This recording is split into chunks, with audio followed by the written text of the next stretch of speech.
What is everyone, welcome to another quick tutorial, and in this short video we will fix earphones connection problem or headphone jack not working problem on Realme Narzo 20, Narzo 20A or Narzo 20 Pro.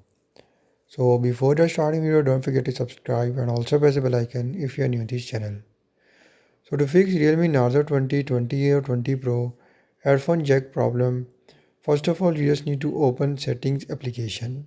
So first just go to settings and then follow every step as I'm showing you in this video.